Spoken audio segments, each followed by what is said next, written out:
When you think about skills of very strong players where they excel in, what comes to your mind? When I think about it, it's the ability to put up resistance.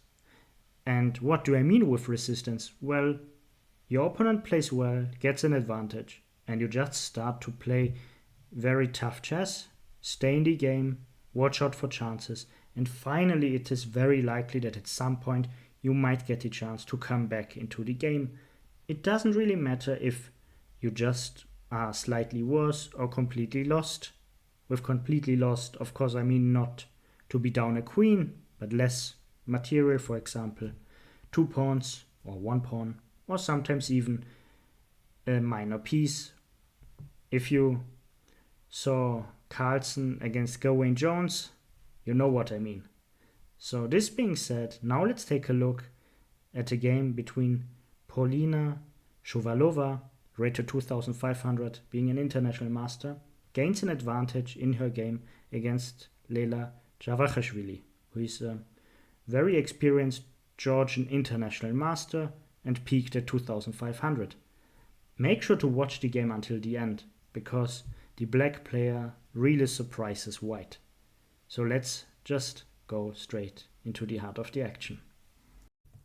Paulina Shuvalova playing the white pieces started with first e4, and Shuvalova-Javakhishvili responded with c5, then followed knight f3, and now knight to c6. Now white has a wide choice between moves such as d4, the open Sicilian, or other variations like g3 or even c3 might be a move here.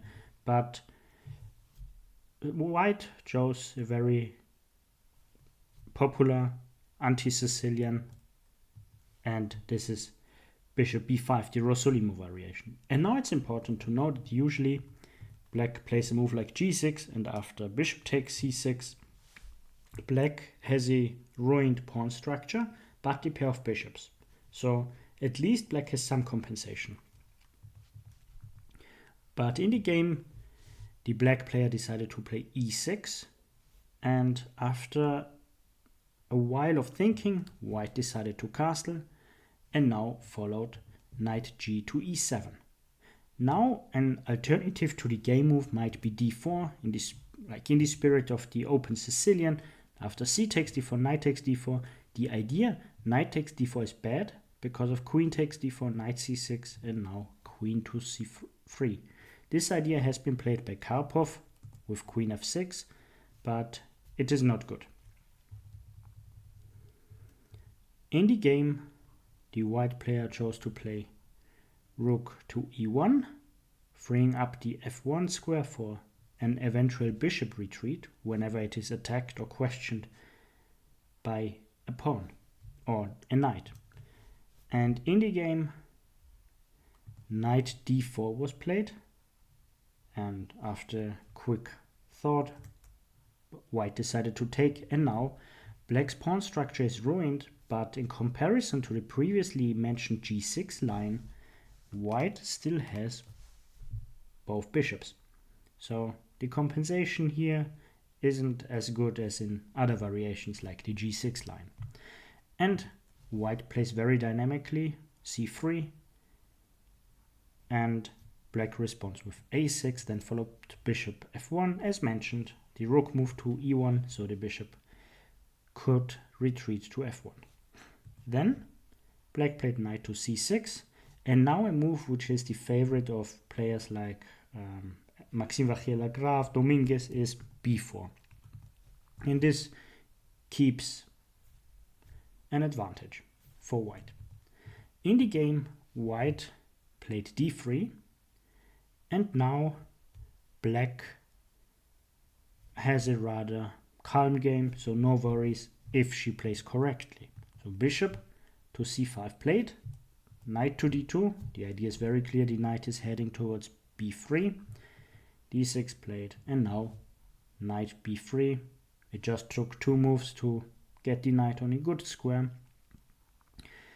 And now the position is critical because black can keep an equal position by castling and give up the pair of bishops, because In this position, the pair of bishops for white can hardly be an advantage. So let's go back. Instead, black played bishop to a7. And this move isn't as good because the king is still in the center. And we will see why. A possible line which might have been better than the game move is knight takes d4. And after knight takes d4, c takes d4. And then might follow d5. Yeah, bishop 2 takes d4 is not possible because of queen a4 check and the double attack against king and bishop.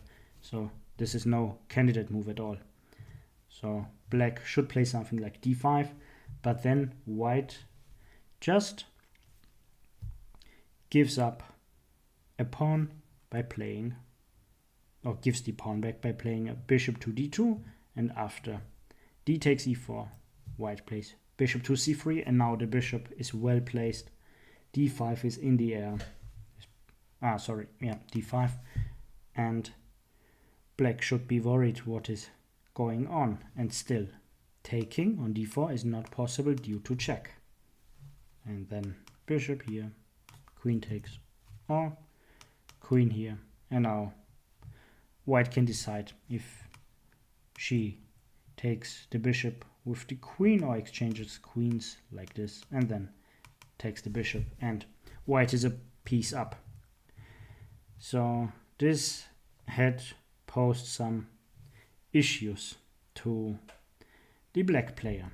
However, in the game, c takes d4 was played, and now you see the knight on b3 isn't very happy. So taking with the knight had been much better, I believe. But okay, this is the position, and white is still doing okay, or good. White has a slight advantage. Black castled, bishop to e3 was played. The intention of this move is very clear, protect the d4 pawn. Then a5 was played by black, and also the intention here is very clear. Remove the defender, and then take on d4. Of course, white doesn't want to allow this and plays a4. Then came bishop to d7. And a disadvantage of a4 is that the b4 square is weakened. So bishop to d7. And now white plays very ambitiously on the king's side with pawns. However, if you take a look at the position, you see the rook is not on f1, but on e1. So the push f4, f5, f6 might be rather harmless, because it's not supported. Still, white decided to play f4. A better approach might have been something like queen to f3 and then queen to g3, attacking two weaknesses, g7 and d6. But let's go back.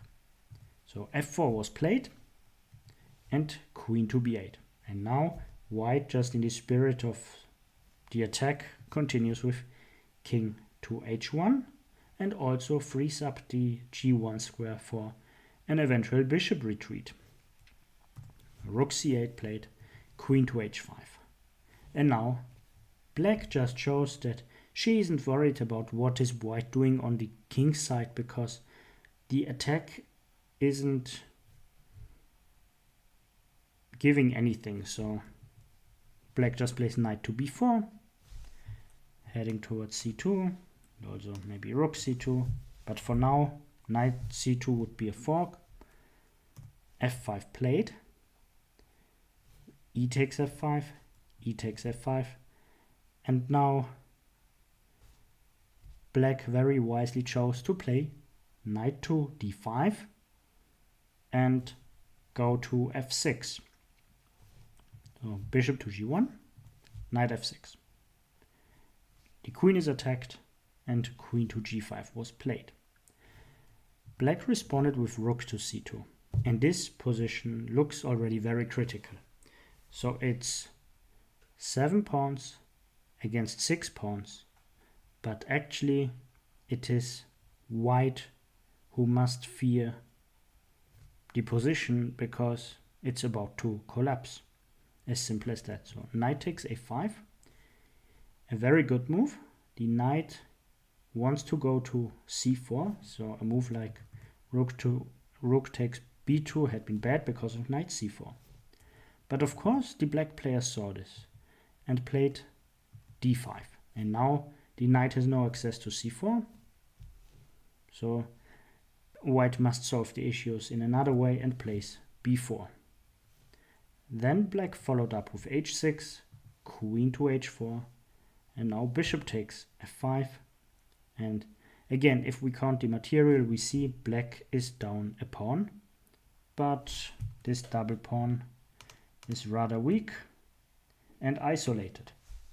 And of course, this rook is greatly placed. So now is a very critical moment. White should decide what he is doing, or she is doing, pardon me. So a good move had been something like knight b3, heading to c5 for example, and then white has an okay position. Another move might have been the simple move b5. But in the game, very understandably, white tries to play very active, occupying the 7th rank because black has the 2nd rank. But this is a crucial mistake because there is this b6 move, and this move looks very odd. It's limiting this bishop, but the knight has to move, and it moves to b3. Then comes rook to b2, and white is in trouble.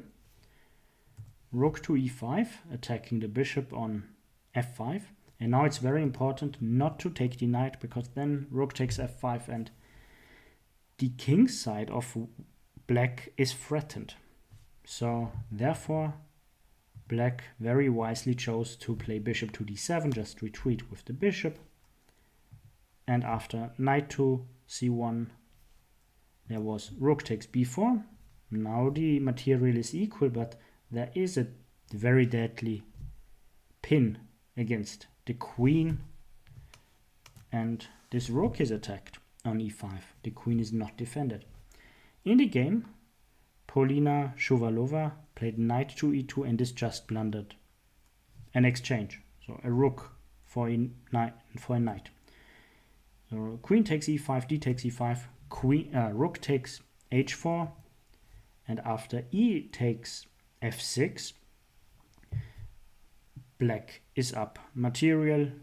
White has 5 pawns, black has 5 pawns.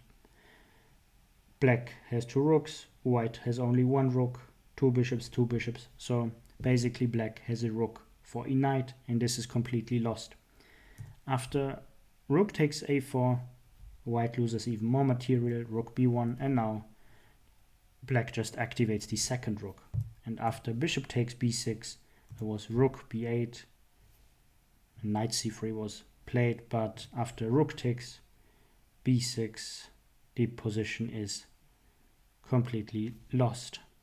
Let's say rook takes b6, bishop takes b6, and after knight takes a4, bishop takes a4, black is again a piece up.